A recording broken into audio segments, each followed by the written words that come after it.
Halo guys, back to my channel. Kali ini aku akan membacakan cerita teman gaibku part 2. Jangan lupa like, comment, and subscribe. Thank you. Ketika aku memeluk ayah, aku melihat di tangannya membawa boneka bir yang sangat lucu.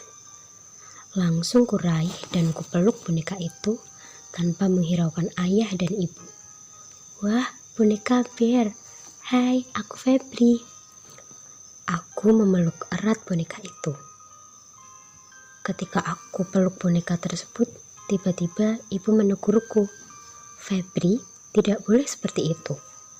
Kalau ketemu orang tua itu, harus salam terlebih dahulu. Bu, Febri ini masih kecil, wajar dia seperti itu.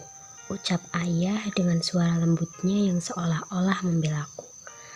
Ayah, kalau Febri tidak diajarkan etika sejak kecil, dia tidak akan mengerti sopan santun ya, jawab ibu. Tiba-tiba, aku mendengar ada sesuatu yang terjatuh di tangga. Sekilas, aku melihat Tata yang berlari menaiki tangga. Aku pun langsung mengejarnya ke arah lantai atas. Di lantai atas itulah terdapat sebuah kamar, di mana kamar itu adalah kamar rahasia yang pintunya selalu dikunci oleh bibi karena perintah ibu. Aku tidak mengerti kenapa pintu kamar itu selalu dikunci, tapi Tata selalu muncul di depan pintu kamar tersebut. Karena itulah, jika aku ada masalah, pasti berlari ke depan kamar itu untuk menemui Tata. Ketika mengejarnya, di tangga aku melihat ada buku gambar milik Tata yang biasa diperlihatkan padaku. Tata, kamu di mana? Kamu sembunyi di mana? Aku sedih karena ibu marah denganku. Ini buku gambarmu terjatuh. Aku memanggil Tata disertai tangisan. Namun, Tata tak kunjung datang. Tidak seperti biasanya, Tata bersikap seperti ini padaku. Karena setiap aku memanggil namanya, satu kali saja, dia sudah langsung muncul di depan, belakang, atau sampingku. Aku sangat merasa kehilangan. Aku terduduk sambil menangis di depan pintu kamar yang terkunci itu. Dari tangga terdengar langkah kaki yang perlahan semakin mendekat. Iya, itu suara langkah kaki ayah. Febri, kenapa kamu di sini? Ayo turun.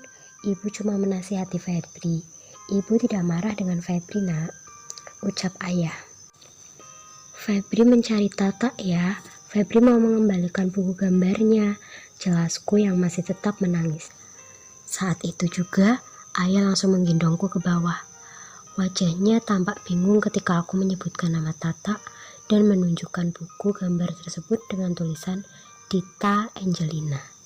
Aku tidak tahu itu tulisan apa, karena aku waktu itu belum bisa membaca. Aku berpikir, sepertinya ayah terkejut dengan tulisan tersebut. Tata, aku melihat Tata berlumuran dengan darah. Dia seperti bukan Tata, wajahnya hancur, darah bercucuran di setiap bagian tubuhnya. Wajahnya seperti menggambarkan kesedihan. Aku beranjak bangun dari tempat tidur dan bergegas mendekatinya. Namun semakin ku dekati, Tata semakin menjauh hingga tenggelam di dalam kegelapan. Tata, teriakku. Terasa ada tangan lembut yang mengelus keningku. Ah, itu ibu. Ternyata yang aku lihat tadi hanya mimpi. Aku menangis karena takut dan ibu langsung memelukku dengan sangat eratnya. Kamu kenapa sayang? Ini ibu. Sudah, jangan menangis lagi, ucap ibu yang masih tetap memelukku. Setelah mandi dan sarapan di pagi itu, aku kembali berlari ke lantai atas dan memanggil-manggil nama Tata. Ayah dan ibu tampak semakin khawatir dengan keadaan diri ini. Ayah berpikir bahwa saat itu aku depresi karena di rumah selalu sendiri, hanya ditemani oleh bibi, dan beliau juga mengira bahwa Tata adalah teman halusinasiku saja. Ayah dan ibu berniat untuk membawaku ke psikiater.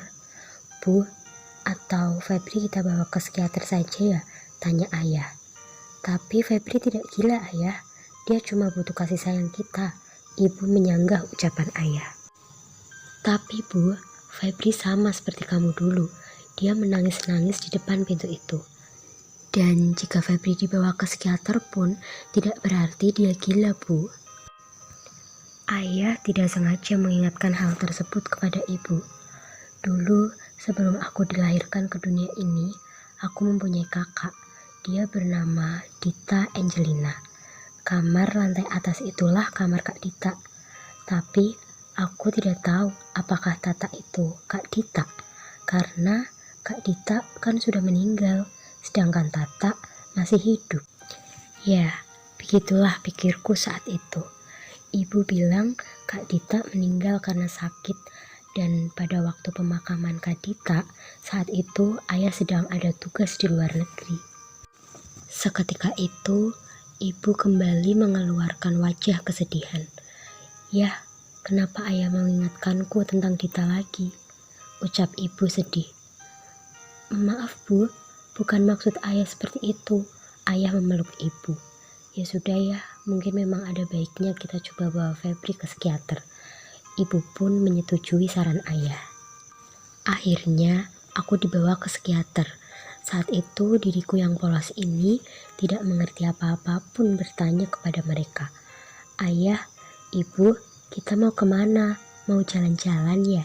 Ucapku dengan polosnya. Iya Febri, kita mau ke rumah temannya ayah, jawab ayah. Aku bahagia sekali karena selama ini tidak pernah jalan-jalan bersama mereka.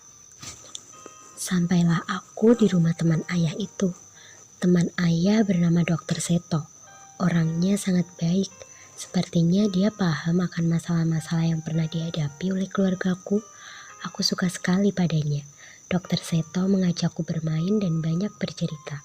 Beliau seperti memahami sekali apa yang aku rasakan saat itu. Setelah aku puas bermain, Dr. Seto menemui kedua orang tuaku.